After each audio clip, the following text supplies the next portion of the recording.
Hey guys, Miss Warren here. I'm coming back with our pointillism worksheet, and I'm going to shade a cylinder in this particular one. So first thing I want to decide is where my light's coming from, and I think I'm going to have it coming from the top, and then I'm going to decide what colors I'm going to use to shade it. So I know I want to go light to dark. You could, if you already have these colors mixed up here, you could use those. I have so many neutrals, I think I might use some neutrals for mine, since I know that for my still life I have some bone color. I'm gonna practice kind of what shading that bone color would look like. I'm gonna move my Q-tips over to the side. I recommend you have a paper towel with you if you have Q-tips that are used or you're not using right at the moment, so you can move your Q-tips over to the side. So I'm gonna do my lighter colors first. I'm going to add a little bit of white to this kind of bone color I mixed earlier. It's not pure white, has a little bit of brown in it. And then I'm going to kind of go with the shape of the object. And it's okay if my Q-tip has some other colors. With pointillism, we want to get a little bit of those other colors and texture in there. Let me grab some more white because I'm getting a little dark. And I'm going to go with the curve of the top of the object here. I'm not going to go in a straight flat line because I want to give this the appearance that it's kind of curved. And I like to be able to see that texture, so that's one reason why I'm very okay with having slightly different shades of this cream color and not changing out my Q-tip. Okay. Now, if I had the light shining from this direction, I would have most of my light right here. So I'm going to shade this part in with my lightest shade, kind of going down the middle here.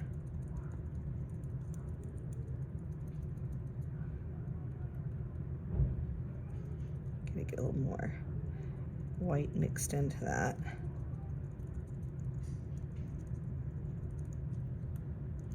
Maybe a little bit more white towards the top there. Then I know it's going to be darker on this side, so I'm going to grab some of my like gray or brown that I had earlier. And I'm going to go in from this side.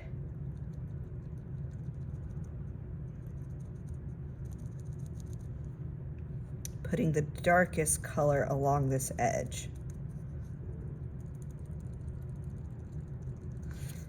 And then I'm going to curve it around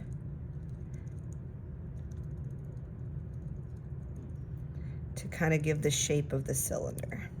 Get more of this dark color from the bottom because it's going to be a little darker on the bottom. And I'm wrapping that shadow around. I'm not going in an exact straight line.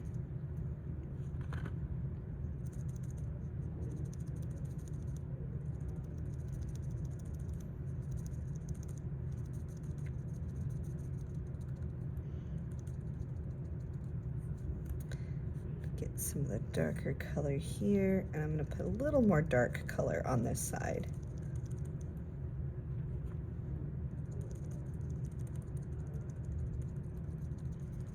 Now I'm going to take what I have left over here on the plate, and I'm going to mix some white into it because I want to get lighter with my shade, or my tint, because I'm mixing white with it, so that would probably make it a tint. Get more white and mix it in.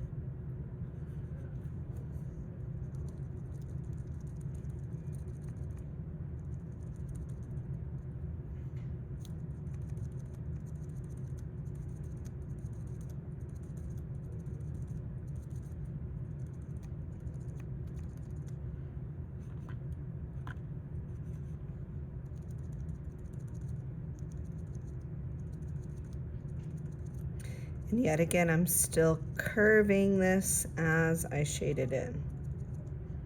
If it's too light in one spot, you can go back and kind of blend it in while it's still wet by dabbing over it.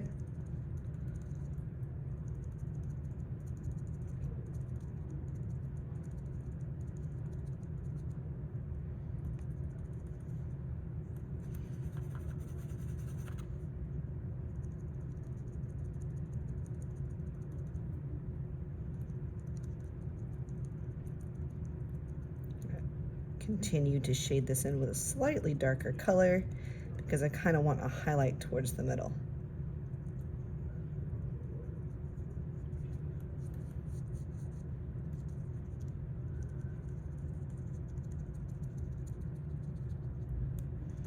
Okay.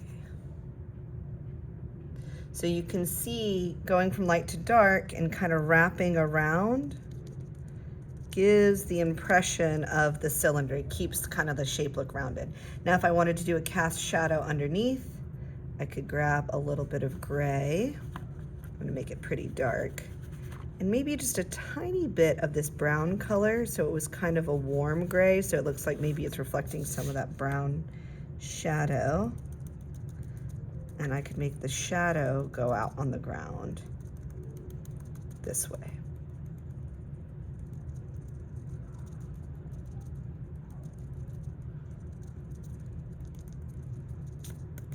Grab a little bit more.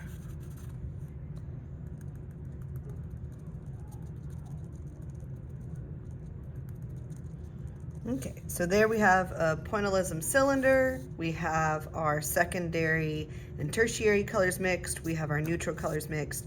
And then we have some tints and shades up here. Go ahead and finish this out. I think y'all kind of get the idea of where I'm going with that. And I look forward to seeing your work.